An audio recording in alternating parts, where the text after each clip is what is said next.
जैसे कि आपको पता है कि एसओ की प्रिपरेशन से संबंधित वीडियोज़ बना रहे हैं हम। 3 वीडियो जब तक बना चुके हैं एसओ के प्रिपरेशन से संबंधित, और उसमें एक आध कमेंट, एक आध क्या 4 या 5 कमेंट ऐसे थे अलग-अलग वीडियोज़ पे आए थे, जो मैंने देखा और मेरा मन हुआ कि उससे संबंधित एक मैं वीडियो बनाऊँ। थोड़ा-सा आपको इससे संबंधित मोटिवेशन भी मिले कि क्यों एसओ की प्रिपरेशन सीरियस होके करना ज़रूरी है। और आज का जो दौर है ना, यहाँ इतना ज़्यादा ओवर इन्फॉर्मेशन फैला हुआ है हर चीज़ को लेके कि आपको मोटिवेट करने वाले लोग तो कम मिलेंगे, लेकिन डीमोटिवेट करने वाले लोग कि यहाँ ये नहीं हो रहा, वहाँ वो नहीं हो रहा।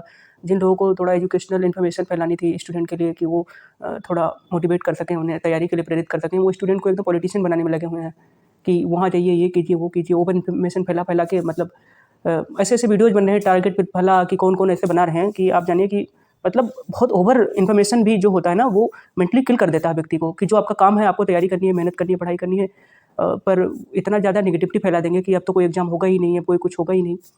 तो मेरा कहना बस सिर्फ़ इतना है। मैं 1-2 एग्ज़ाम्स का एग्ज़ाम्पल आपको दूँगा जिसमें मैं भी था और कितनी निराशाएँ हुई उससे चलते-चलते फिर कहाँ तक पहुँचे और धीरे-धीरे आज कहाँ पे हैं। तो इस पूरे क्रम में जो सबसे ज़रूरी चीज़ होती है कि कोई चीज़ लेट हो रहा है, लतीफ़ हो रहा है, कोई फ़र्क नहीं पड़ता। हमें अपने पढ़ाई में लेट लतीफ़ी करना नहीं चाहिए, वो जारी रहनी चाहिए। अगर रिज़ल्ट लेना है बाद में तो ये जान लीजिए आप।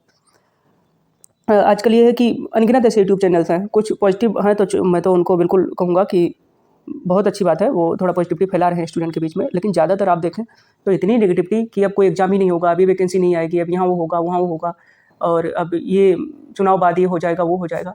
मेरा यकीन कीजिए ये सिस्टम ऐसा है कि कुछ भी बदल जाए, क्या नियम बदले, क्या नियम ना बदले, क्या हो, लेकिन जिसने पढ़ाई की है, जिसने कुछ गेन किया है, वो चीज़ आपको आज नहीं, जब तक वो आपके माइंड में रहेगी वो हमेशा काम आएगी। तो कितने नियम बदलें, क्या हो, कोई फ़र्क नहीं पड़ता है, लेकिन जो आपने पढ़ा है ना और जो आप तैयारी कर रहे हैं ना, ये चीज़ पे आप करेगी आपको लॉन्ग टर्म में, तो आपको उस पे फ़ोकस रखना चाहिए, मेरे कहने का तात्पर्य है।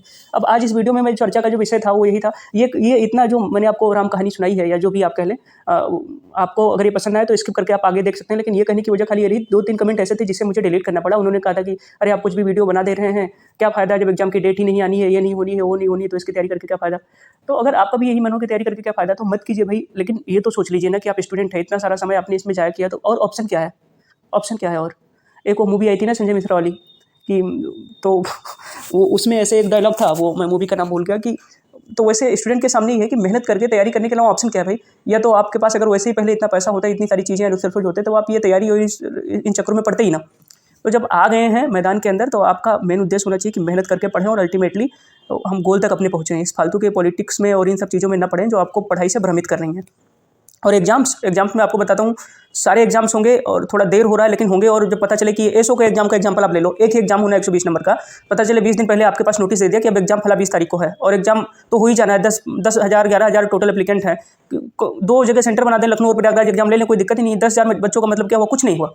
उन 10,000 में भी 7-8 हज़ार बच्चे टोटल बैठने वाले होंगे, चूँकि इसमें कितने सारे बच्चों ने ऐसे फार्म भर दिया है, जो मेरे जानने वाले 6-7 बच्चे ऐसे हैं। अब उन्होंने फार्म भरा, उनके पास किसी के पास वो लेवल नहीं है, या कोई सोचे कि बाद में वो लेवल कर लेंगे, एग्ज़ाम देर सवेर होगा, लेकिन वो चलेगा नहीं।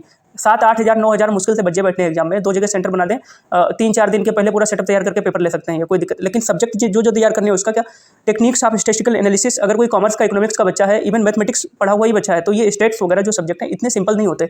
इसके कंसेप्ट को समझना पड़ता है, अच्छे से पढ़ना पड़ता है इसको। ये नहीं कि आप रट्टा मार लिए फैक्ट हो गया। अभी तो पहला लेक्चर हमने स्टेट्स वाला लिया, आप जाके देखें उसको, तो उसमें तो केवल थ्योरी वाला ही पोर्शन था। अब नेक्स्ट लेक्चर हमारा है जो है, उसमें हम आपको पढ़ाएंगे कलेक्शन ऑफ डेटा, तो वहाँ से फिर टेक्निक शुरू होगा, फिर डायग्राम्स बनाना, हिस्टोग्राम बनाना, उसके बाद में फिर बहुत मतलब परम्यूटेशन कॉम्बिनेशन पढ़ाएंगे, एलिमेंट्री मैथमेटिक्स थ्योरी, ये सारी चीज़ें पढ़ाएंगे। तो वो रट्टा मारने से काम नहीं चलता, उसके लिए समय चाहिए। तो आपको 20 दिन पहले डेट बता दिया कि फला तारीख को एग्जाम है, उस 20 दिन में आपकी तैयारी होगी, नहीं हो पाएगी तैयारी।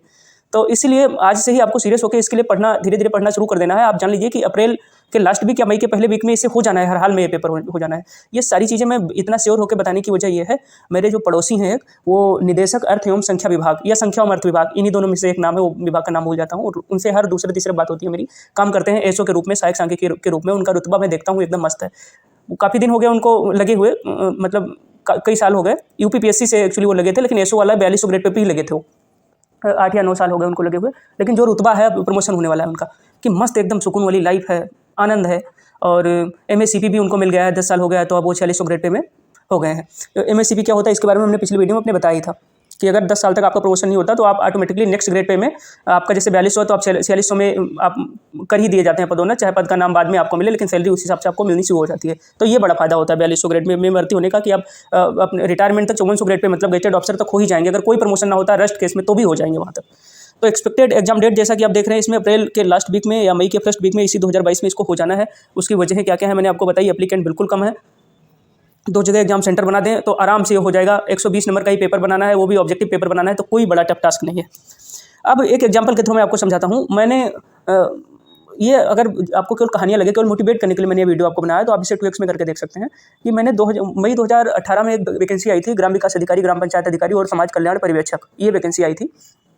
इसमें से बहुत सारे मेरे भाइयों को या बहनों को याद होगा कि आई थी वैकेंसी, मैंने भी उसमें अप्लाई किया था और प्री क्लियर हुआ, उसके बाद में मेंस क्लियर हुआ, उसके बाद में फाइनल रिजल्ट में मेरा नाम आ गया। डीबी में जो 1953 के जगह पे 1952 जो बच्चे थे उनमें से भी 1500 कुछ बच्चों को डीबी के लिए बुलाया था, उसमें भी मेरा नाम आ गया कि आपको डीबी करवानी है। और उसके बाद में फिर आगे इवेंट क्या हुआ कि वो जांच पड़ताल हुई, आपको सब पता है। इतना ज़्यादा उस टाइम फ्रस्ट्रेशन हुआ कि वास्तव में तैयारी करने का कोई फायदा नहीं है, लेकिन हम रुके नहीं, मेहनत करते रहे। तो एसएससी भी देते थे, बैंक भी देते थे, ये सारे एग्जाम भी देते थे। और फिर धीरे धीरे ऐसे करके आया कि फिर 2019 में मेरा 2020 में एक्चुअली मैंने ज्वाइन किया, जनवरी में रिजल्ट आया था। ये प्रथमा ग्रामीण बैंक में आरआरबी के थ्रू हो गया, तो वहाँ फिर मैं लग गया। अभी भी वहीं मतलब वर्किंग हूँ और तैयारी वारी चल रही है। इधर लोअर का भी मैंने एग्जाम दिया है, पेपर्स अच्छे हुए हैं और काफ़ी सारे मतलब एग्जाम हैं। बैंक में अब शुरू में जब कोई जॉब नहीं थी तो आप कहीं पर भी लग जाएँ, कुछ भी कमाएँ, तो मेन तो वो होता है ऐसे जो मध्यम वर्गीय परिवार हैं यहाँ के। तो वही मैं आपको बता रहा हूँ कि अगर मैं वो वीडियो से इतना डिमोटिवेट हो जाता कि अल्टीमेटली फाइनल सेलेक्ट होने के बाद में भी और कुछ नहीं हो रहा, तो मैं वो बैंक वाली भी या कोई तैयारी ना करता, एग्जाम ना देता। तो आज जहाँ हूँ ठीक ठाक सैलरी मिल रही है, एकदम बढ़िया लाइफ है। और जब आपको एक जॉब मिल जाती है और प्लेटफॉर्म एक आपके पास पैर रखने के लिए जगह हो जाती है ना, तो आप कम भी पढ़ें तो इतना मोटिवेशन रहता है कि अगर मेरा नहीं भी होता तो मैं गिर के एकदम दलदल में नहीं चला जाऊँगा, कहीं पैर रखने की जगह है, फिर और मेहनत करूँगा थोड़ा बड़े एग्जाम्स के लिए। तो ये चलता रहता है, तो इसलिए आप उस चीज़ के लिए मोटिवेट रहें। वो फिर वीडियो के बारे में क्या हुआ कि अभी फिर से सुनने में आ रहा है कि उसका एग्जाम होगा, कोर्ट ने भी आदेश दे दिया है, देर सवेर उसका भी एग्जाम होगा ही। अब उससे मैं इसको कंपेयर करके आपको बताऊंगा कि ये एसओ की वैकेंसी इतनी ज़्यादा इंपॉर्टेंट क्यों है, इसको हल्के में क्यों नहीं लेना चाहिए आपको। तो वो जो समाज कल्याण अधिकारी क्या कहते हैं, सॉरी, ग्राम विकास अधिकारी, ग्राम पंचायत अधिकारी और समाज कल्याण पर्यवेक्षक की वैकेंसी जो आई थी, ग्रेड पे इसका 2000 था। आपके एसओ का ग्रेड पे क्या है 4200। उस वाले वैकेंसी में क्या है कि टोटल 1953 पोस्टें थी, आप में पोस्टें हैं 904। लेकिन ये तो देखिए कि उसमें एप्लीकेंट कितने थे, उसमें 14 लाख लोगों ने फॉर्म भरा था और 9 लाख बच्चों ने उसमें एग्जाम दिया था। दिसंबर 2018 में एग्जाम हुआ था उसका, 9 लाख बच्चों ने पेपर दिया था। और आप में टोटल एप्लीकेंट कितने हैं, 10 से 11 हज़ार टोटल। कंपेयर करके देखिए, इसमें मैंने ये कंपेरिजन भी डाला है कि वीडियो वाले एग्जाम में एक पोस्ट के लिए 717 एप्लीकेंट थे और आपके एग्जाम में एक पोस्ट के लिए मुश्किल से 10 एप्लीकेंट हैं, मुश्किल से 10 एप्लीकेंट है। कितना अंतर है, कहाँ 717 कहाँ 10। वो एक और बहुत प्रतिष्ठित एग्जाम है जिसके बारे में बड़ी चर्चाएं रही, 2-3 साल उसके भी हो गए। बड़े बड़े एग्जाम है, टाइम लगता है। तो आरआरबी एनटीपीसी का एग्जाम्पल लीजिए आप, 35,236 या 35,000 प्लस वैकेंसी आप मान लीजिए। एप्लीकेंट कितने थे, 1,40,00,000 पर पोस्ट के हिसाब से एप्लीकेंट देखें, 400 एप्लीकेंट पर पोस्ट थे। 4 टियर का एग्जाम होना उसमें, टियर 1, टियर 2, टायर या टियर जो भी आप कह रहे हो। उसके बाद टियर 3 भी होना है कुछ एक पोस्टों के लिए, और उसके बाद में कुछ एक पोस्टों के लिए उसमें टाइपिंग टेस्ट भी होना है। एनटीपीसी की बात मैं बता रहा हूँ। कुछ एक ऐसे वो पोस्ट हैं, ध्यान रखिए, उसमें आप कंफ्यूज ना हो। उसमें 2 ही टियर के बाद में आपको फाइनल ज्वाइनिंग मिल जाएगी। कुछ टियर ऐसे हैं, कुछ ऐसे एग्जाम है जैसे स्टेशन मास्टर हो गया या कमर्शियल अप्रेंटिस हो गया, इसमें क्या है कि 4 टियर होगा, इसमें 3 टियर होगा, टियर 1, टियर 2, उसके बाद में क्या, ये साइको टेस्ट।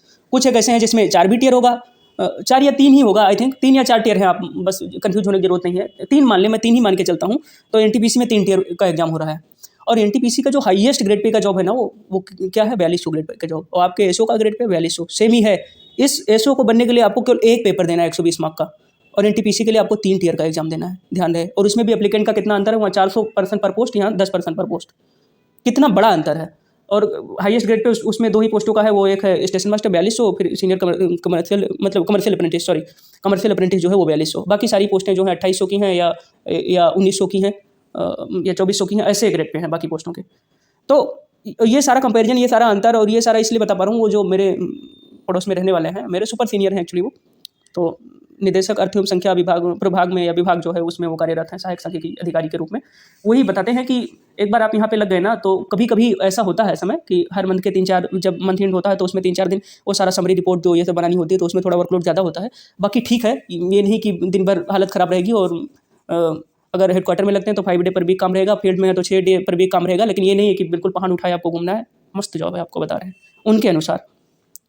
तो ये दोनों जॉब्स का जो है ग्राम पंचायत अधिकारी, ग्राम विकास अधिकारी और इससे रेलवे एनटीपीसी से कंपेयर कीजिए अपने एसओ का, सहायक सांख्यिकी अधिकारी का, तो आप फार बेटर अपने आप को पाएंगे कि एक पेपर दीजिए, 4200 ग्रेड पे की जॉब लीजिए, प्रमोशंस भी अब होने लगेंगे उनके अनुसार। जो पुराने बैच आए थे तो वो धीरे धीरे करके वो प्रमोट होते जा रहे हैं, तो नीचे के पद खाली हो जा रहे हैं प्रमोशन के लिए, तो वो उसका भी कोई बहुत ज़्यादा इशू नहीं है। और ये जान लीजिए कि अगर आप 2000 ग्रेड पे में भर्ती होते ना, तो आप बहुत प्रबल संभावना है कि 4200 ग्रेड ग्रेड पे पहुँचते पहुँचते आप रिटायर हो जाएंगे। 2000 ग्रेड पे के बाद 2800 10 साल बाद होगा प्रमोशन, उसके बाद में फिर 4200 10 साल बाद आपका होगा प्रमोशन, उसके बाद में अगला अगर 10 साल का आपका सर्विस बचा है तो मे भी आप 4200 में पहुंच जाए। नहीं तो कई लोग ऐसे होते हैं कि पहुंच भी नहीं पाते हैं। कितने सारे 2000 ग्रेड पे से भर्ती हुए लेखपाल हैं, वो लेखपाल ही होकर रिटायर हो जाते हैं। कितने सारे 2000 ग्रेड पे वाले ग्राम पंचायत अधिकारी ही बने रह के रिटायर हो जाते हैं। यहाँ तो आप 4200 से शुरू ही कर रहे हैं। आपको मिनिमम अगर MSCP मिले, एक भी प्रमोशन ना मिले, तो भी आप 5400 में जाकर रिटायर होंगे गेजेटेड ऑफिसर बन के। ये कितनी बड़ी बात है। तो इसलिए आपको भ्रमित नहीं होना है कि एग्जाम नहीं होगा, एग्जाम कब होगा, या कोई कुछ भूला नहीं हुआ है। जो आपने फॉर्म भरा, सारा डेटा उनके पास में है। जैसे ही चुनाव होता है, चुनाव हो जाने के बाद में UPSSC का जिस तरह से बयान है कि सबसे पहले हमें यही करना है कि जो पुरानी हमारी भर्तियां, लंबित भर्तियां हैं, उसे हमें सारा उनका निस्तारण करना है। तो उसमें भी सबसे पहले तो यही वाली भर्ती होगी। इसमें एप्लीकेंट बहुत कम है, इसको जल्दी करके और निपटा देंगे। 10,000 12,000 बच्चों का पेपर कराने में कितना समय लगता है। कोई सेटअप नहीं बनाना, 2 जगह सेंटर बना दे, तुरंत एग्जाम हो जाएगा इसका। अब इसमें मैंने 3-4 पॉइंट डाले कि एसओ एग्जाम में आपको फोकस क्यों करना चाहिए। तो पहले तो ये ग्रेड पे सैलरी प्रॉस्पेक्ट देख लीजिए। अगर आप ग्रेड पे 2000 में भर्ती हूँ तो आप 4200 पे प्रबल संभावना है, 4200 पे या ज़्यादा से ज़्यादा 4600 पे जाकर रिटायर हो जाएंगे। और एसओ में आप 4200 पे भर्ती हो रहे हैं, मिनिमम 5400 पे रिटायर होंगे आप। पहला तो ये हो गया मोटिवेशन की वजह। प्लेस ऑफ पोस्टिंग, हाँ ये भी बहुत मजेदार चीज़ है। अब जैसे एनटीपीसी में आप भर्ती हो गए, मान लीजिए बहुत सारे दोस्तों ने हमारे फॉर्म भरा है, वो चेन्नई से किसी ने भर दिया था कि वहाँ कम कट ऑफ जाएगी, किसी ने बंगलोर से भर दिया है, किसी ने सिकंदराबाद से भरा है, किसी ने कहीं से भरा है, किसी ने मुंबई पश्चिम से। तो इतना दूर दूर उन जॉब्स के लिए, और उसमें भी जो है मतलब आजकल तो दूर और पास क्या नौकरी की इतनी लोगों को जरूरत है। लेकिन फिर वही कंपैरिजन आप देख लीजिए कि आप मान लीजिए कि चेन्नई जोन से हो गए, एनटीपीसी में हो ही गए, अभी तो कम से कम उसको फाइनल होने में 1.5 साल 2 साल लगना ही है। उसमें हो गए आप चेन्नई में कम से कम 3 साल 4 साल 5 साल सर्व करेंगे, तब संभावना है कहीं अपने जोन में आ जाएंगे, तब संभावना है। यहाँ एसओ में ये जो है मेरे सुपर सीनियर जो मेरे पड़ोसी बता रहे थे कि यहाँ पे ऐसा है कि आप भर्ती हो गए, जैसे आपका प्रोबेशन पीरियड 2 ईयर का खत्म हुआ, उसके बाद में क्या होता है कि आपके अपने जिले में तो पोस्टिंग मिल जाए, उसकी संभावना इतनी ज़्यादा नहीं है। वो मिल सकती है तो उसके लिए कागज देने पड़ते हैं, जैसे माँ की तबियत खराब रहती है या फैमिली में और केयर करने को वाला कोई नहीं है, तो आपका होम डिस्ट्रिक्ट भी आपको पोस्टिंग का मिल सकता है। नहीं तो ज़्यादातर अगर आपका काम काज अच्छा है पूरे परीक्षा काल के दौरान, मतलब पूरे प्रोबेशन पीरियड के दौरान, आपके नियर बाई डिस्ट्रिक्ट में हो जाने की प्रबल संभावना है। और सपोज कीजिए आप गाजियाबाद के हैं, तो गाजियाबाद के आसपास के जो जिले हैं उसमें हो जाने की बहुत ही मतलब संभावना है। आप मेरठ के आसपास हो सकते हैं, आप मुजफ्फरनगर हो सकते हैं, आप सहारनपुर हो सकते हैं, आप उधर गौतम बुद्ध नगर आपकी पोस्टिंग हो सकती है। मतलब होम डिस्ट्रिक्ट जो है ना, उसके नियर बाई डिस्ट्रिक्ट में बहुत प्रबल संभावना है कि आपकी पोस्टिंग हो जाएगी। तो प्लेस ऑफ पोस्टिंग भी बहुत मायने रखती है। कई सारे ऐसे लोग होते हैं कि अब उम्र हो गई कि 28-30 में जॉब मिल रही है, मम्मी पापा की एज ज़्यादा हो गई, तो उनकी केयर के लिए भी घर पे कोई नहीं है, तो आसपास के डिस्ट्रिक्ट में पोस्टिंग मिल जाएगी। अब इसमें आप ऑल इंडिया पोस्टिंग या ट्रांसफर वाली जॉब्स आपको मिलती है तो बड़ा मुश्किल हो जाता है। लेकिन ये आपके एक तो स्टेट की जॉब है और उसके बाद में नियर बाई डिस्ट्रिक्ट में आपको पोस्टिंग मिल जा रही है, इससे बड़ी बात और क्या हो सकती है। तो उसके बाद में ये तीसरा कारण मैंने लिखा है कि अगर आपकी उम्र 30 साल से कम है, 30 साल से मैंने 1 दिन कम है, तो अगर इसमें आप हो जाते हैं, एसओ हो जाते हैं, तो अगर एक भी प्रमोशन नहीं मिलता, वर्स्ट केस में, सबसे खराब केस में एक भी प्रमोशन आपको नहीं मिलता, तो MSCP पा के आप 5400 ग्रेड तक पहुंच जाएंगे, मतलब गेजेटेड ऑफिसर बन जाएंगे। और ये ऐसा तो वर्स्ट केस आता नहीं है कि एक भी प्रमोशन ना हो, मिनिमम 1-2 प्रमोशन होना ही है। लेकिन अगर ना हो तब की केस में बता रहा हूँ। और वो चौथा जो बेनिफिट मैंने इसमें लिखा है कि केवल एक एग्जाम आपको क्वालिफाई करना है, केवल एक एग्जाम आपको एसओ बनने के लिए क्वालिफाई करना है। और फिर वही इसलिए कि बस इतनी सी बातें सॉरी आपको बतानी थी कि इसके लिए मोटिवेट रहिए, मेहनत से पढ़ाई कीजिए, और इस चैनल पर इससे संबंधित आपको कंटेंट भी मिल रहे हैं और मिलते भी रहेंगे आपको, उसका लाभ उठाइए। और किसी भी ऐसे फालतू के भ्रम में ना पड़िए कि एग्जाम नहीं होगा, पेपर नहीं होगा। जिस दिन ये इलेक्शन के बाद में जैसे ये UPSSC एक्टिव मोड में आएगा, पता चले एक नोटिस निकाल के 20 दिन के बाद एग्जाम डेट दे देगा, और उसके बाद में फिर उसमें रहेगा कि आपको 12 टॉपिक ये इतने आसान नहीं होता स्टेट इतना जल्दी तैयार करना। तो 12 टॉपिक आपको स्टेट भी तैयार करना है, उसके बाद में आपको हिंदी भी तैयार करना है, उसको GS भी तैयार करना है, और उसके बाद में अपना सब्जेक्ट जो इसमें है वो भी इतना आसान नहीं है। मैथ वालों के लिए वो हायर मैथमेटिक्स बहुत बड़ा सिलेबस है, ऐसे कॉमर्स वालों का भी सिलेबस बड़ा है, इकोनॉमिक्स का भी सिलेबस बड़ा है, तो इतना आसान नहीं है उसको 20 दिन के अंदर तैयार कर लेना। तो आप धीरे धीरे जब तैयार करते जाएंगे, पता चला जब एग्जाम डेट घोषित होती है, मान लीजिए अप्रैल के 2nd वीक में 3rd वीक में एग्जाम डेट आ गया आपका, तो तब तक आधा आपका तैयार हो चुका होगा। तो टेक्निक्स ऑफ स्टैटिस्टिकल एनालिसिस तो आपको यही मिल जाएगा पूरे 30 नंबर का। हिंदी आप तैयारी कर रहे हैं, UPSSC की जो भी तैयारी कर रहा है वो उसका हिंदी तैयारी ही रहता है, या थोड़ा पढ़ लेगा 15-20 दिन में हिंदी तैयार हो जाएगा। अपना जो सब्जेक्ट है उस पर आपको देख रेख उसका करना है, या आप हमारे चैनल पे भी आपको कुछ चीज़ें मिल जाएंगी। और उसके बाद में फिर आपका जीएस बचा तो आप जीएस पढ़ते रहिए। तो जो सबसे उसमें इंपॉर्टेंट था वो तो आपको हमारे चैनल पे मिल रहा है, वो भी फ्री ऑफ कॉस्ट मिल रहा है। और यकीन कीजिए जिस दिन पेपर आप एएसओ का देके आएंगे, आप कमेंट बॉक्स में यहाँ लिखेंगे हर वीडियोज़ के नीचे कि ऑलमोस्ट सारे क्वेश्चंस आपके इन वीडियो से मिल रहे हैं। उसकी वजह ये है कि पिछले मध्य प्रदेश में जो एएसओ की भर्ती हुई, जो राजस्थान में एएसओ की भर्ती हुई, जो दिल्ली में हुई, जो यूपी में यूपीपीएससी के थ्रू हुई, सारे पेपर एनालाइज करके फिर मैं अपना कंटेंट बनाता हूँ एकदम सिलेबस पे बेस्ड पूरा। आप वो देख सकते हैं वीडियो, तो उसमें पहले मैं सिलेबस नोट कर देता हूँ कि इस टॉपिक में सिलेबस क्या क्या है, कौन कौन से पॉइंट्स हैं, तो उसी के आधार पर पूरा बनाता हूँ, ना ज़्यादा ना कम, वो एकदम मतलब to the point for the examination. तो उसको फॉलो करते रहिए। और एक बात और, मेरा मोटिवेशन बना रहा है वीडियोज़ बनाने के लिए। आप टेक्निक्स ऑफ स्टैटिस्टिकल एनालिसिस वाला तो चैनल थोड़ा और सब्सक्राइब करें लोग, थोड़ा वीडियोज़ की रीच बढ़े तो मेरा भी मोटिवेशन रहेगा, तो ये जर्नी चलती रहेगी। आपने ये वीडियो देखा तो बहुत धन्यवाद है। और मोटिवेट रहिए और मोटिवेटेड रहिए और पढ़ते लिखते रहिए, और किसी भी भ्रम में ना पड़िए कि ये एग्जाम नहीं होगा, वो एग्जाम नहीं होगा। सारे एग्जाम होंगे और इसी में पूरा पावर झोंक दीजिए, जितनी भी आपकी एनर्जी है, कि बार बार इतने 2 साल 4 साल तैयारी करने की जरूरत ना पड़े। इसमें अपनी तैयारी करके और निकल जाइए। उसके बाद में फिर पीसीएस के लिए या यूपीएससी के लिए अपना तैयारी करते रहना। पर ये अगर आप हैं इसके लिए एलिजिबल तो ये मौका मत छोड़िए।